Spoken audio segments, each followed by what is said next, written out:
பொதுவாக ஒரு மாபெரும் இறுதித் தேர்வுக்கு நாம் எப்படி தயாராவோம்? அதாவது வருடம் முழுவதும் சிறுக சிறுக படித்து தகவல்களை சேகரித்து அந்த இறுதி நாளில் நாம் படித்த அனைத்தையும் நினைவு கூர்ந்து எழுதுவோம் அல்லவா?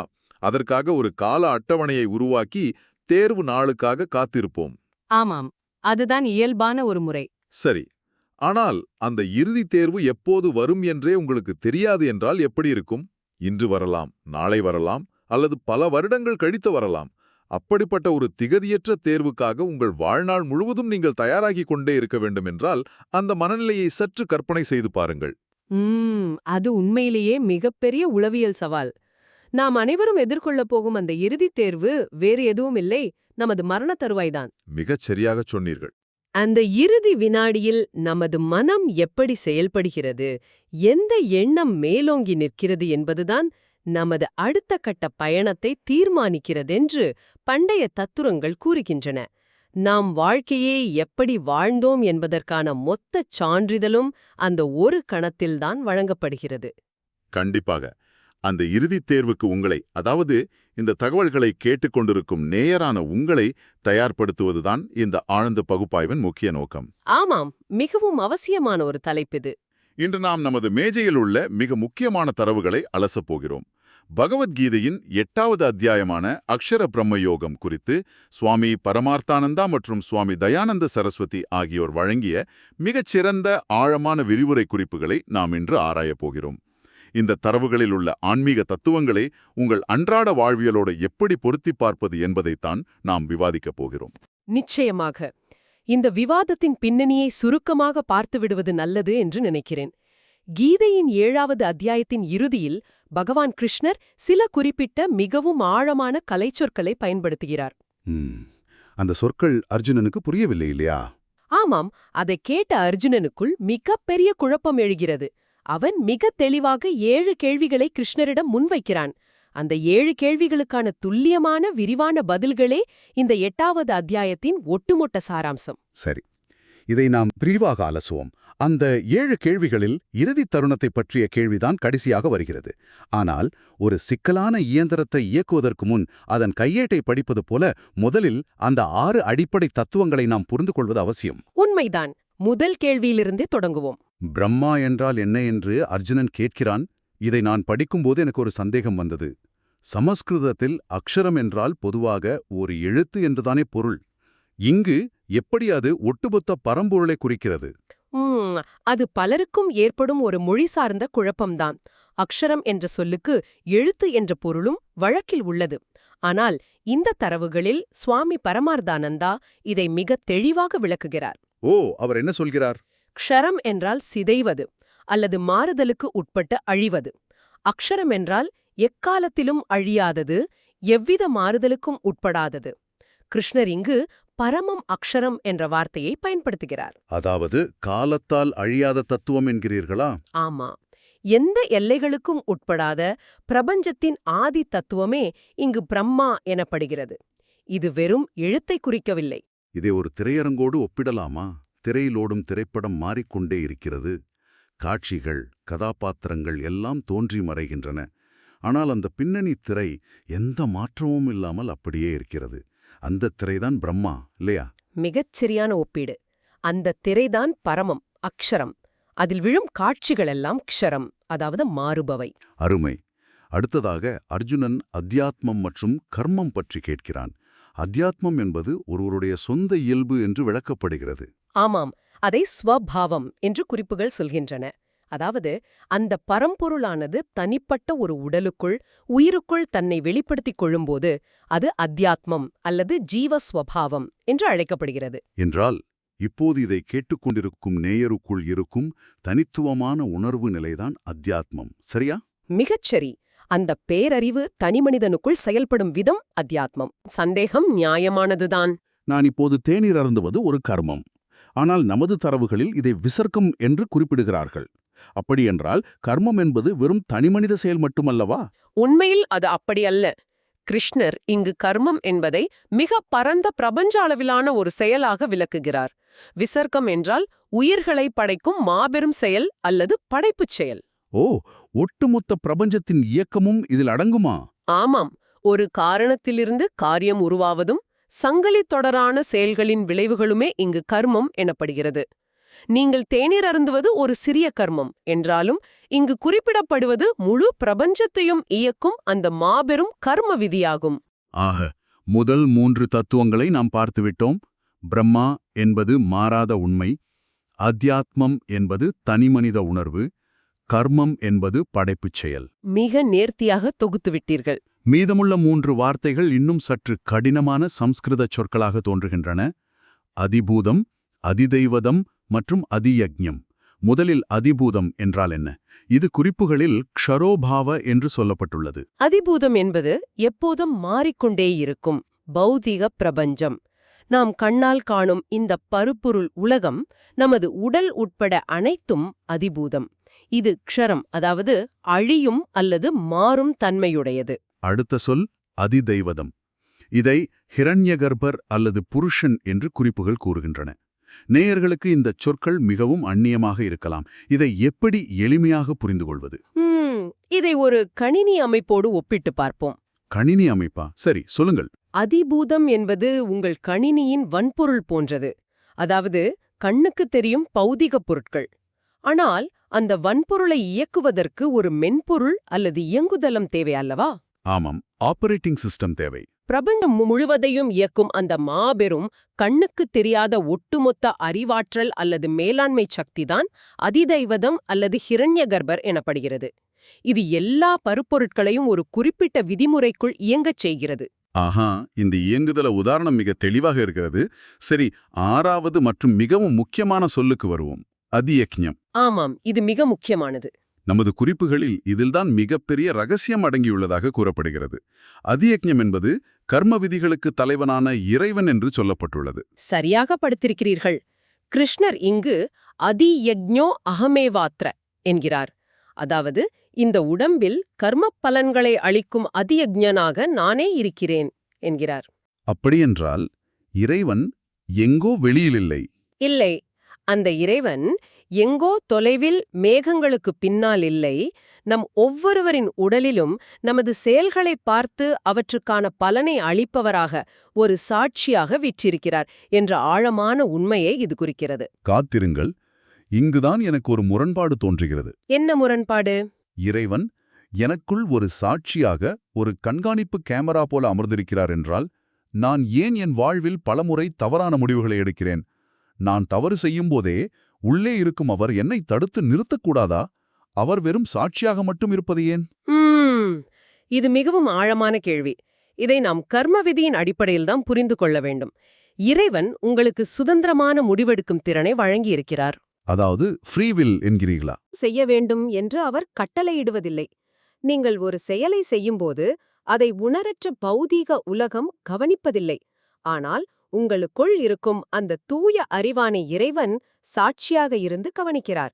அப்படி என்றால் அவர் வெறும் பார்வையாளர் மட்டுமா? இல்லை, நீங்கள் செய்த செயலுக்கான பலனை, அதாவது கர்ம பலனை சரியான நேரத்தில் உங்களுக்கு அளிப்பவராக அவர் செயல்படுகிறார். அவர் நீதிபதியே தவிர உங்கள் செயல்களை இயக்குபவர் அல்ல. அருமையான விளக்கம். நாம் செய்யும் செயல்களுக்கு நாமே பொறுப்பு என்பதே இது உணர்த்துகிறது. சரி, இந்த 6 அடிப்படை தத்துவங்களையும் நாம் புரிந்து கொண்டோம். இப்போது அர்ஜுனனின் 7வது மற்றும் மிக முக்கியமான கேள்விக்கு வருவோம். இங்குலாம் நமது விவாதம் இன்னும் சுவாரஸ்யமாகிறது. ஆமாம், அந்த கால ஈஸ்வர ஸ்மரணம், அதாவது மரணத் தருவாயில் இறைவனை நினைப்பது எப்படி? இதுதான் அர்ஜுனனின் பிரதான கேள்வி. ஆனால் நாம் சற்று யதார்த்தமாக சிந்திப்போம்.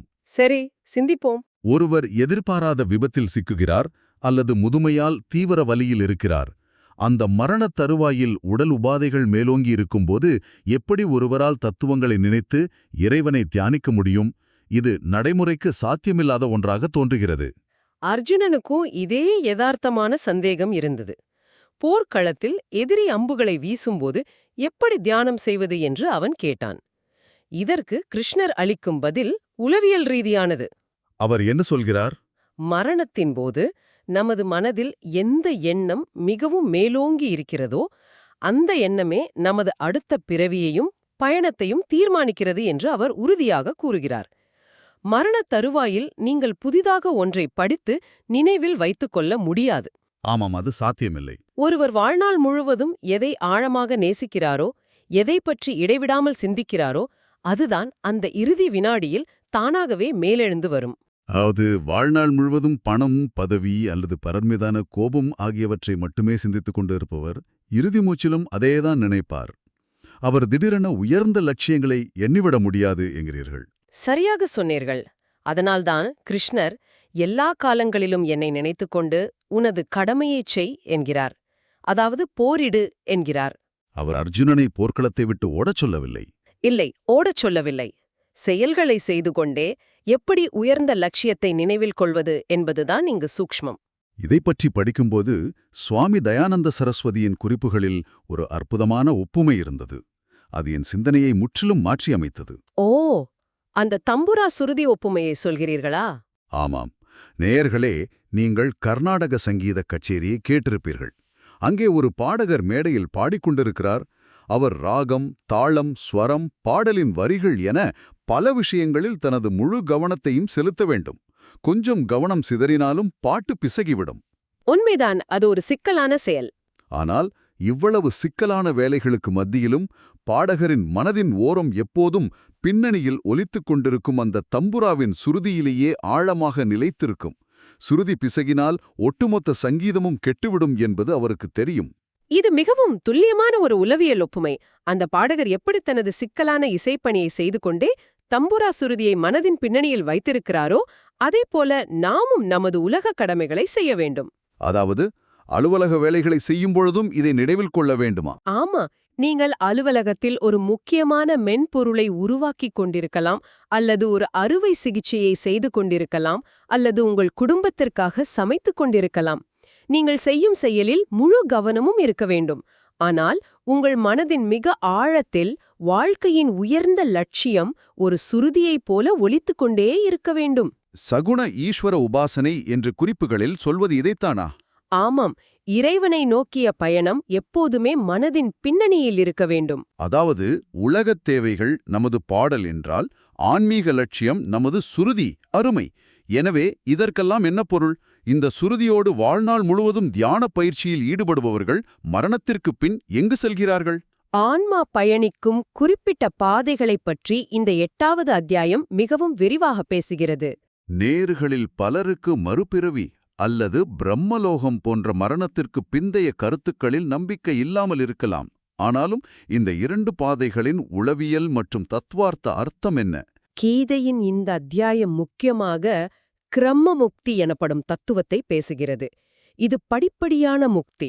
இது ஜீவன் முக்தியிலிருந்து மாறுபட்டது.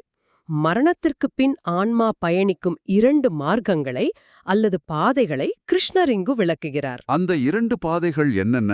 முதல் பாதை சுக்லகதி, அதாவது ஒளியின் பாதை.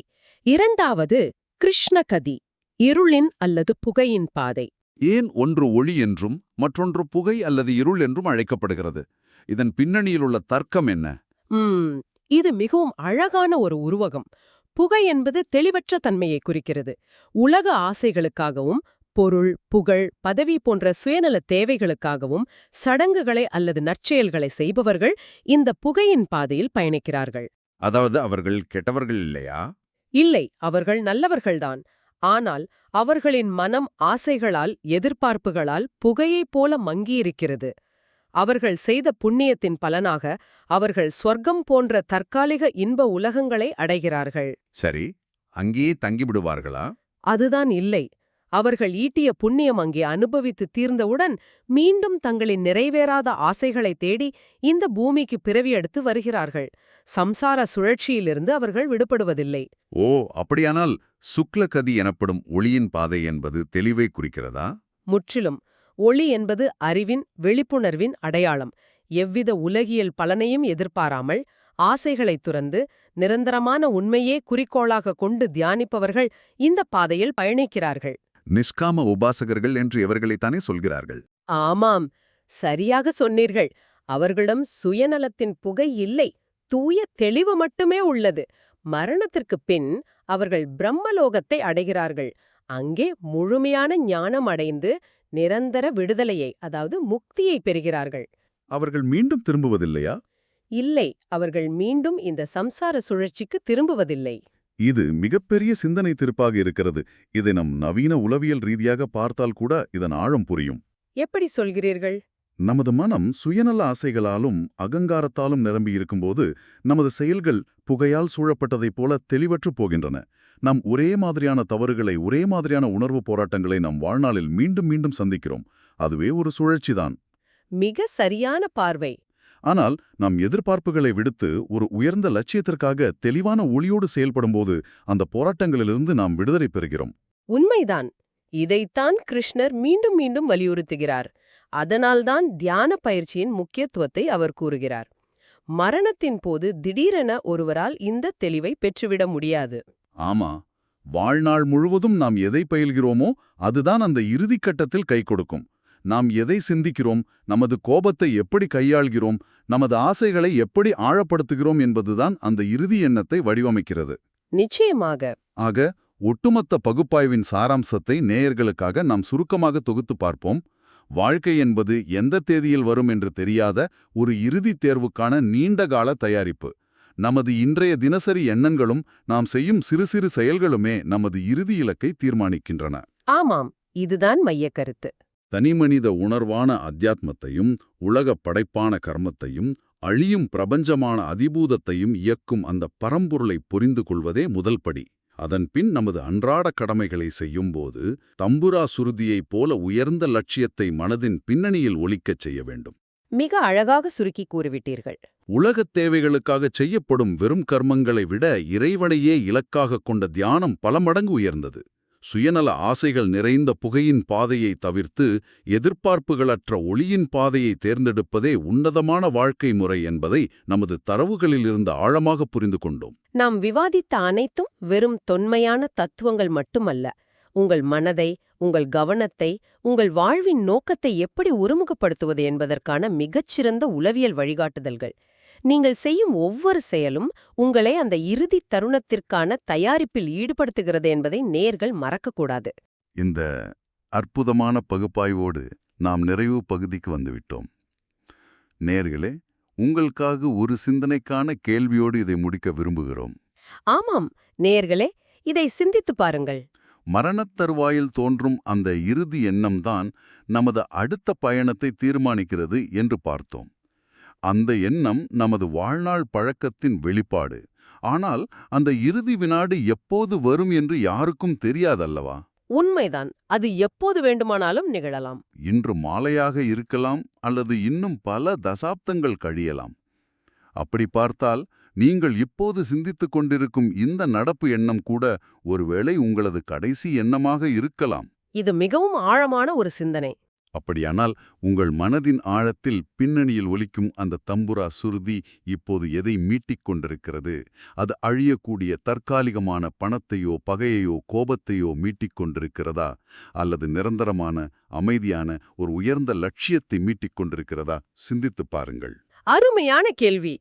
இந்த ஆழமான தத்துவ பயணத்தில் எங்களுடன் இணைந்திருந்ததற்கு மிக்க நன்றி. மீண்டும் ஒரு சுவாரஸ்யமான பகுப்பாய்வில் சந்திப்போம்.